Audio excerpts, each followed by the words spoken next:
예, 예수님께서 십자가에 죽으셨을 때, 그 밑에는 이제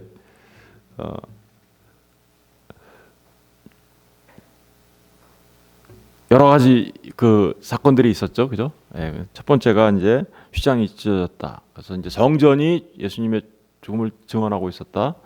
그게 무슨 의미인지. 두 번째가 이제 땅이 진동하고 바위가 터지고 무덤들이 열려 나와서 그래서 죽은 자들의 그 증언이 있었다. 그리고 이제 세 번째 중요한 건 어제 우리가 공부했던 바와 같이 이방인의 증언이죠. 백부장, 그죠? 그런데 오늘 네 번째로는 이제 누가 나와요? 여자들이죠. 여자들. 이 여자들은 예수를 섬기며 갈릴리로부터 따라온 여자들이에요. 예수를 섬기며 갈릴리로부터 따라온 여자들. 여러분, 그 예수님께서 십자가에 달려 죽으실 때 그 밑에는 다른 제자들은 다 도망갔어요. 그죠? 근데 딱 한 명 있었죠? 누구 있었어요? 요한. 그죠? 요한 한 명 있었고 나머지는 전부 다 누구예요? 예, 여자분들만 있었어요. 그 여자들은 전부 다 이름이 같아요. 마리아. 마리아. 예. 이 마리아에 대해서 이제 우리가 생각해 보려는데 거기 보니까 첫 번째로 거기 나타난 마리아가 누굽니까? 예, 막달라 마리아. 이 막달라 마리아는 누굴까요? 잘 알죠, 그죠? 설명 안 해도 잘 어떤 분이죠, 이분? 네. 우리 누가복음 8장을 잠깐 가서 보고 올게요. 네, 누가복음 8장 확인을 해야 될 것 같아요.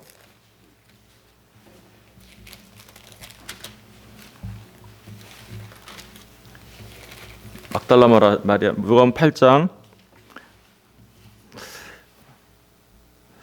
누가복음 7장 36절부터 보면 거기 향유 옥합을 부은 여인이 나와요, 그죠?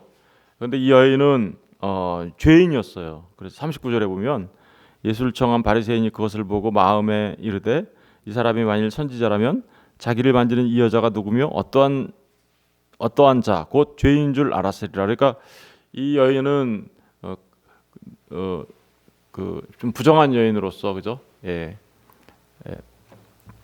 좀 그런 여인으로 알려져 있는 여인으로 알고 있어요. 근데 그 여인이 향유 옥합을 줬죠, 예수님한테, 그죠? 향유 도유 사건이죠.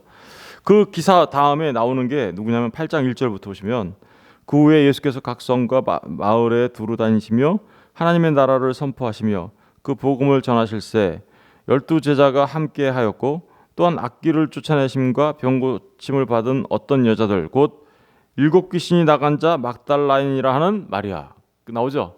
막달라 마리아가 나오죠. 그러니까 이 막달라 마리아는 어떤 여자예요?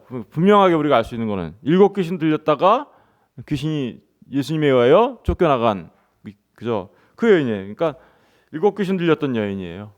막달라. 그런데 이제 막달라 마리아를 우리가 흔히 어떻게 알고 있어요? 예, 어떻게 알고 있어요? 예, 몸을 파는 여인으로 알고 있잖아요.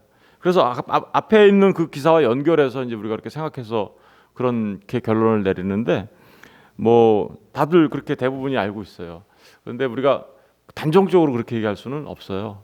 왜냐하면 이렇게 같이 연결되어 있다고 해서 그 여인이 그 여인이다라고 말할 수는 없고 분명한 사실은 뭐예요?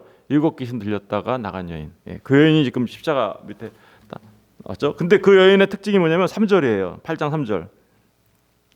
헤롯의 청지기 구사의 아내 요한나와 수산나와 다른 여러 여자가 함께하여 자기들의 소유로 그들을 어떻게 해요? 섬기더라. 이 여인의 특징은 뭐였어요? 7 귀신이 나가고 나서 주님을 섬겼던 여인입니다. 그죠? 주님과 함께 사람들을 섬기고 그랬던. 사실은 이 여인의 삶을 통하여 우리가 누구의 모습을 볼 수 있어요? 섬김이라는 이 땅에 섬기름을 받으러 오신 분이 아니고 섬기러 오셨던 예수님의 삶을 우리가 여기서 볼 수 있겠죠. 한번 이제 생각해 보겠습니다. 여기 밑에 이 막달라 마리아를 비롯한 이렇게 주님께 헌신적인 여인들이에요. 전부 다 이분들은, 그죠? 거기 나오는 야고보와 요새의 어머니 마리아, 그리고 세베대 아들들의 어머니 마리아도 나오거든요. 야고보와 요한의 어머니죠, 그죠? 그런데 이 여인의 특징들은 지금 갈릴리로부터 따라온 사람들이죠. 그렇다면 이 여인들은 정말 주님께 헌신하는 사람들이고 섬기는 여인들이었습니다. 정말. 그리고 더더구나 어떻습니까? 이 세 여인은 어때요? 지금 그 십자가에 달려 죽는다는 건요, 예수님과 연결되면 굉장히 위험할 수 있어요, 그죠? 그렇죠. 연결이 되면 그 처형되는 죄인과 무슨 관계가 있다고 하면 이때만 해도 굉장히 위험할 수 있는 상황인데 거기까지 따라가죠. 십자가의 골고다까지 따라간. 이거는 누구의 모습과 완전히 대조적인가요? 예수님을 부인하고 도망간 베드로는 물론이거니와 요한을 제외한 모든 제자들은 다 어떻게 했어요? 다 도망갔잖아요. 다 도망간 그 진짜 제자들과는 완전히 대조적이죠, 그죠? 다시 말하면 갈릴리에서부터 와서 거기 마태복음으로 이제 다시 돌아가면 예수를 섬기는 여자들이고요. 갈릴리로부터 따라온이라는 단어가요, 뭘 말하는 거냐면요, 진짜 제자야 이런 뜻이에요.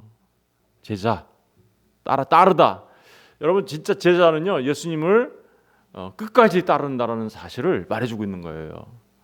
진짜 제자의 모습은 새벽닭이 울자 도망가 버린 그런 모든 제자들과는 다르게 진짜 제자는 이렇게 주님의 죽음의 현장까지, 그죠? 또 섬기면서 어떻게요? 따르는 사람들. 제가 늘 이렇게 얘기하죠. 우리는 예수를 먼저 알고 은혜를 알고 여러 가지 섬기는 일을 해야 합니다. 만약에 은혜를 모르고 섬기는 일을 하면, 주님을 모르는 상태에서 섬기는 일을 하면 잘못하면 그게 자기의가 되고, 그죠? 그리고 그것이 오히려 우리를 죽이는 일이 될 수 있어서 제가 늘 먼저 은혜를 먼저 알아야 됩니다라고 강조하면서 종교 생활과 신앙 생활의 차이점을 얘기를 제가 늘 하죠. 그러다 보니까 사람들은 또 어때요? 은혜만 알면 되는 줄 알아요. 그렇지 않아요. 은혜를 아는 사람들은 반드시 주님을 섬기며 따르게 돼 있어요. 그들은 정말 열심을 내며 주님을 섬기게 돼 있다고요. 근데 이 두 가지 은혜, 그러니까 뭐예요? 주님을 믿고 변화받은 사람들은 반드시 변화받은 자로서의 삶의 열매를 맺으며 살아가게 돼 있음을 지금 요 간단한 갈릴리에서부터 섬기며 따라온 간단한 말로 진짜 제자의 모습을 말해주고 있는 거죠. 진짜 제자의 모습. 여러분, 저와 여러분이 정말 진정한 예수님의 제자가 되시길 주의 이름으로 부탁드립니다. 정말 은혜를 아셔야 돼요, 먼저. 그러나 그 은혜를 받은 자들은 반드시 주님을 따르며 섬기게 돼 있다라는 것을 기억하셨으면 좋겠습니다.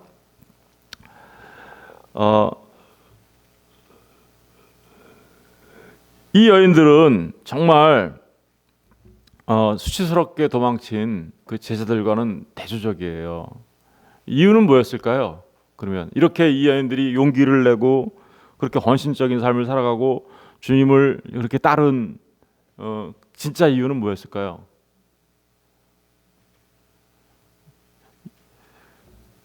진짜 제자였다라는 거잖아요. 진짜 제자의 특징은 그러니까 뭘로 나타나는 거예요? 용기와 헌신으로 나타나는데, 그 용기와 헌신과 섬김으로 나타나는데, 그 용기와 헌신과 섬김으로 나타나는 그 근저에는 뭐가 깔려 있어야 되나요? 그것은 주님을 향한 사랑입니다. 사랑은 두려움을 극복해요. 요한일서 우리 가서 한번 볼까요? 요한일서 4장. 요한일서 4장.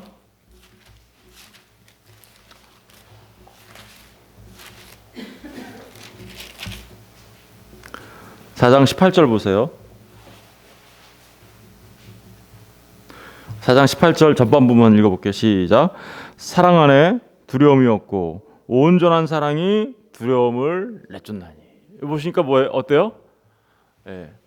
사랑 안에 뭐가 없어요? 두려움이 없고 온전한 사랑이 두려움을 내쫓는다. 두려움에는 형벌이 있음이라 두려워하는 자는 사랑 안에서 온전히 이루지 못하였느니라. 그러니까 주님을 따르는 진짜 제자들의 모습은 어떤 모습이 있어요? 정말 주님을 사랑하는 모습이, 사랑이 있어요. 주님을 향한 사랑이 있는 거고요. 그 주님을 향한 사랑이 오히려 주님을 따를 때 두렵잖아요. 그 십자가의 현장까지 쫓아가고 로마 병정들 뒤를 따라가야 되고, 다른 제자들은 다 도망갔는데 그 두려운 가운데서도 따라가고 있잖아요. 그래서 거기서 그런 것은 바로 주님을 향한 그 사랑이 그 모든 두려움을 극복하게 했다라는 거예요. 정말 우리 예수님 믿다 보면 우리도 이런 경험하죠. 내가 예수 믿는 사람인데 내가 예수 믿는다고 하는 순간 많은 손해를 볼 수도 있을지도 모르겠고, 또 사람들로부터 내가 어떻게 여겨질지 모르겠다라는 그런 순간들을 대할 때가 있잖아요. 그때 여러분 정말 망설이지 마시고 주님을 사랑하는 그 마음으로 나는 주님을 따르는 제자라는 것을 우리의 삶으로 드러내셨으면 좋겠습니다. 그게 진짜 제자의 모습이에요. 그래서 오늘 이 여인들의 모습을 보니까 정말 주님을 향한 그 사랑이 용기와 헌신과 섬김과 따름으로 그죠 나타나게 되고, 두려움을 온전하게 극복하는 삶으로 나타나잖아요. 이런 삶의 모습이 저와 여러분의 삶이시기를 주님의 이름으로 축원합니다. 예. 근데 이 여인들을 보시면 사실은 여기에 누가 와 있어야 돼요? 베드로, 야고보, 요한이 와서 이렇게 보고 있어야 우리가 볼 때는 그렇지, 그게 정상적이지 라고 생각이 들 거 아니에요? 더더구나 예수님의 십자가에서 죽으실 때뿐만 아니라 이 여자들은, 마리아라는 이 여자들은 예수님이 죽을 때뿐만 아니라 장사 지낼 때도 따라가고요, 또 부활의 현장에도 가서 목격을 하게 되죠. 우리 마태복음 27장 거기 보시면 61절을 보세요. 거기 막달라 마리아와 다른 마리아가 무덤을 향하여 왔더라. 그죠? 장사 지낼 때도 따라왔어요. 그리고 28장 1절에 가서 보면 안식일이 다 지나고 안식 후 첫날이 되려는 새벽에 막달라 마리아와 다른 마리아가 무덤을 보려고 갔다. 그러니까 이 마리아라는 이 여자들은 어때요? 예수님이 십자가에 달려 죽으실 때, 또 장사 지낼 때, 장사 지낼 때도 어떻게 했어요? 예수님의 시체 장사를 지내기 위하여 향유나 이런 거를 싸갖고 오죠. 그리고 부활할 때, 그러니까 이 마리아들은 주님을 사랑하는 그 제자의 모습 속에서 진짜 그 주님을 사랑하는 마음 속에서 그것 때문에 어떤 일들을 경험해요? 주님의 죽음의 목격자일 뿐만 아니라, 그리고 장사 지냄의 목격자일 뿐만 아니라 나중에는 어떤 목격자가 됩니까? 부활하시는 주님의 목격자예요. 진짜 증인들이에요. 이제 목격했으니까 목격한 자들이 증인이 되는 거잖아요. 진짜 증인이 될 수 있는 사람들이에요. 그런데 나중에 이제 제자들도 물론 부활하신 주님을 목격하게 되고 만나게 되지만 이 여자들을 먼저 이렇게 예수님의 죽음과 부활의 목격자로 하나님은 사용하고 계세요. 그죠? 이건 놀라운 일입니다. 당시에 이스라엘에서는 여자들을 증인으로 세우지 않습니다. 왜요? 사람 수 카운트할 때 누구만 세요? 남자들 20세 이상 남자들만 사람 취급하지, 아이들하고 여자들은 사람 취급 안 했어요. 죄송한데 그죠? 여자분들한테. 예. 그러니까 정말 예수님의 그 십자가의 죽으심과 부활의 증인으로 여자분들을 사용했다라는 것은 정말 오히려 역설적인 거죠. 그죠? 증인이 될 수 없는 그들을 증인으로 삼았다라는 것은 이 주님의 죽으심과 부활이 진짜야라는 의미가 그 안에 들어 있는 거죠. 그죠? 예. 이 여인들의 그 증언이야말로 진짜인 거야. 진짜인 거야. 아무도 당시에는 여인들을 증인으로 세우거나 이렇게 하지 않았어요. 그런데 정말 지금 어떻게 하고 있어요? 주님의 십자가의 죽으심과 장사되심과 부활을 누구를 목격자로 세워요? 증인으로 세워요. 여자들, 마리아들. 이게 너무나 놀라운 일인 거예요.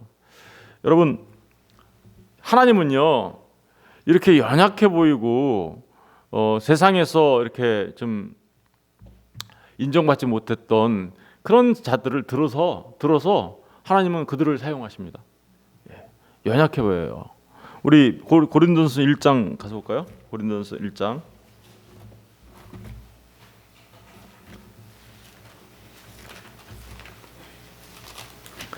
1장 27절 볼게요. 1장 27절 26절부터 볼게요. 형제들아 너희를 부르심을 보라. 육체를 따라 지혜로운 자가 많지 아니하며 능한 자가 많지 아니하며 문벌 좋은 자가 많지 아니하도다. 어느 교회가 이래요? 고린도 교회 사람들이 뭐 별로 이렇게 지혜로운 자도 많지 않고 능한 자도 능력이 있는 사람도 많지 않고 문벌 좋은 사람도 별로 그렇게 많지 않아요. 그러나 하나님께서 세상에 미련한 것들을 어떻게 해요? 택하사 지혜 있는 자들을 부끄럽게 하려 하시고 세상에 약한 것들을 택하사 강한 것들을 부끄럽게 하려 하시며 하나님께서 세상에 천한 것들과 멸시받는 것들과 없는 것들을 택하사 있는 것들을 폐하려 하시나니 이는 아무 육체도 하나님 앞에서 자랑하지 못하게 하려 하십니다. 여러분 보세요. 여기도 보니까 뭐래요?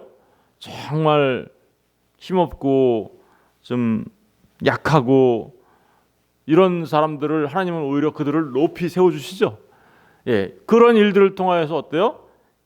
정말 강하고 많은 것을 가졌고 자랑할 만한 사람들을 어떻게 해요? 부끄럽게 만든다고 얘기하고 있잖아요. 그죠?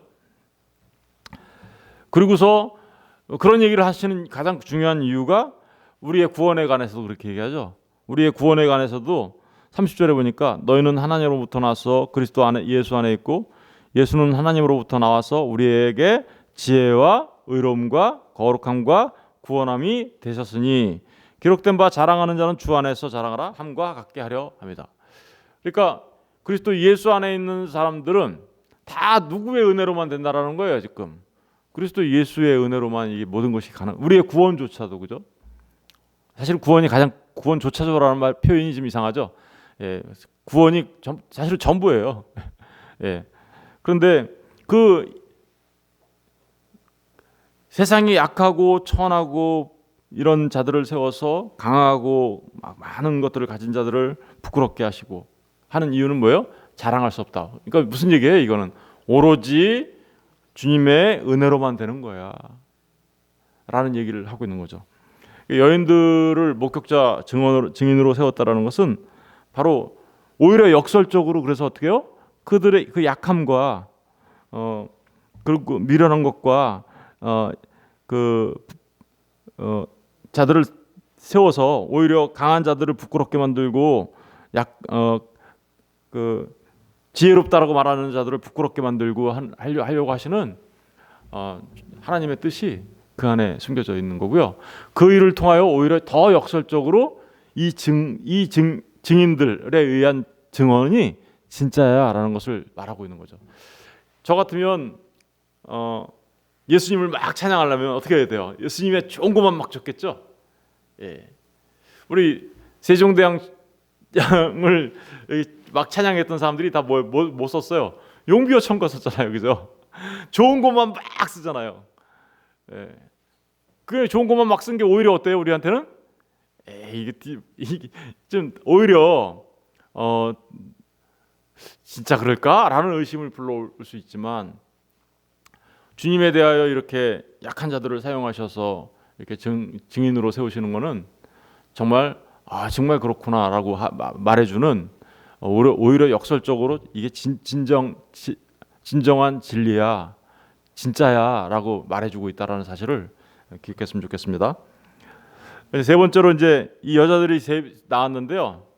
이 여자들이 이렇게 하나님 앞에 이렇게 귀한, 그죠? 굉장히 귀한 모습으로 사용되고 있잖아요, 그죠? 죽음의 목격자, 장사 지냄의 목격자, 그리고 부활의 목격자로 이렇게 이들을 하나님이 사용하고 계시잖아요.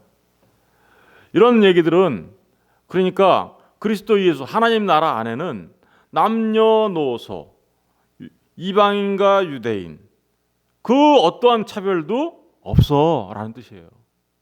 배타주의를 금한다라는 뜻이겠죠. 그 누구도 배격하지 않아. 그리스도 예수 안에서는 남녀노소 누구나 다 하나님 나라에 들어올 수 있는 거야. 차별이 없어 라고 말하고 있는 거죠. 우리 갈라디아서 3장 가서 볼게요. 갈라디아서 3장 28절. 갈라디아서 3장 28절 보겠습니다. 다 같이 읽어볼게요. 갈라디아서 3장 28절 시작. 너희는 유대인이나 헬라인이나 종이나 자유인이나 남자나 여자나 다 그리스도 예수 안에서 하나. 여기 보니까 차별이 있어요, 없어요? 없어요. 유대인이나 헬라인이나, 헬라인은 이방인을 말하는 거죠, 그죠? 종이나 자유인이나 남자나 여자나 다 그리스도 예수 안에서 뭐래요? 하나다. 우리는 그리스도 예수의 몸된 교회죠. 그래서 주님이 우리 교회의 머리가 되시고 우리는 몸된 교회가 되어서 우리는 그래서 주님 안에서 다 하나인 겁니다. 오히려 우리 몸 안에서도 요 겉으로 보면 아주 중요한 부분처럼 보이는 부분도 있는가 하면 별로 이렇게 중요하지 않은 부분이 있는 것처럼 보이는 부분이 있는 부분들도 있죠. 그런데 오히려 고린도전서 12장에 가서 보면 그 요긴하지 않아 보이는 그게 더 귀하게 사용된다, 이런 의미들이 나오고 있어요. 바로 그리스도 예수 안에서는 그 어떠한 차별도 없음을 이야기하고 있습니다. 바로 여자들이 이렇게 증인으로 사용되었다는 것은 바로 그런 배타주의는 금한다라는 의미가 거기 들어가 있는 거죠. 이제 한 가지만 더 살펴볼 텐데요. 이 여자들의 신상에 대해서 잠깐 이제 살펴보고 말하겠습니다. 아까 막달라 마리아는 제가 이제 살펴봤어요, 그죠? 섬김의 그 얘기를 하면서. 그런데 두 번째, 야고보와 요셉의 어머니 마리아. 야고보와 요셉의 어머니 마리아는 누굴까요? 우리 요한복음 잠깐 가서 보실래요? 요한복음과 한번 비교해 볼게요. 요한복음 19장. 이렇게 저처럼 이렇게 양쪽으로 이렇게 해가지고 보면서 비교하면서 보는 게 좋을 것 같아요. 요한복음 19장 25절을 보세요.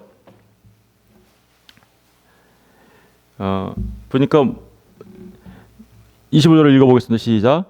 예수의 십자가 곁에는 그 어머니와 이모와 글로바의 아내 마리아와 막달라 마리아가 섰는지라. 보니까 여기는 몇 명이 있어요? 여자가 4명이나 있죠? 4명이 있어요. 그죠? 어머니, 이모, 글로바의 아내 마리아, 막달라 마리아. 그죠? 아까 마태복음에서는 어머니는 안 나왔죠. 근데 여기는 이제 어머니가 있는 걸 말하고, 그래서 이제 요한한테 이제 그런 거죠. 어머니한테 여자요, 보소서 당신의 아들입니다. 그러면서 요한을 아들로 이야기해 주죠. 왜 그럴까요? 왜 그렇게 했을까요? 이건 제가 이미 한번 말씀드린 바 있는데 특별히 왜 그러냐면 이모가 거기 있죠. 그 이모가 누굴까요? 요한의 어머니예요. 이분이 야고보와 요한의 어머니. 야고보와 요한의 어머니가 그러니까 누구예요? 세베대. 마태복음에서는 어떻게 해요?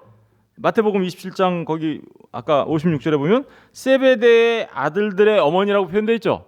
왔다 갔다 하면서 보셔야 돼요. 그게 바로 누구예요? 그러니까 야고보와 요한의 어머니. 다시 말하면 이 예수님의 누구예요? 이모예요. 이모. 그러니까 야고보와 요한은 예수님의 뭐예요? 이종사촌이라는 거죠. 그죠? 이종사촌. 그러니까 어머니가 나왔어요. 그리고 세베대 야고보와 요한의 어머니, 세베대의 어머니가 나왔어요. 그리고 막달라 마리아 있죠. 거기도 요한복음에도 막달라 마리아가 있고요. 그런데 요한복음에는 마태복음에 없는 글로바의 아내 마리아가 나와요, 그죠? 마태복음은 누가 나와요? 야고보와 요새의 어머니 마리아가 나오죠. 그러니까 이 야고보와 요새의 어머니 마리아가 바로 글로바의 아내 마리아다라고 이야기합니다. 근데 뭐 이렇게 비교해가지고 보니까 이렇게 세 명 어머니를 빼면 딱 세 명이 일치되잖아요. 그렇게 되면 그래서 이제 그렇게 얘기하기는 하는데 아닐 수도 있긴 해요. 개연성은 있어요. 왜냐하면 목격에 이 마태복음 마태가 본 사람들의 그 말이 거기 굉장히 많은 적어도 한 6명의 마리아가 있었다라고 얘기해요. 그렇기 때문에 마태가 본 그 중심 인물과 또 요한이 본 중심 인물이 다를 수 있기 때문에 꼭 같다라고 말할 수는 없다. 그런 개연성도 있는데 그러나 대부분의 학자들은 바로 그 야고보와 요셉의 어머니 마리아가 바로 글로바의 아내다라고 얘기합니다. 그러면 이제 설명이 다 됐네요. 저절로 그죠? 예, 설명이 다 됐어요. 그런데 한 가지가 더 남았습니다. 한 가지가 더 남았는데 우리 어딜 봐야 되냐면요. 마가복음 가서 볼까요? 마가복음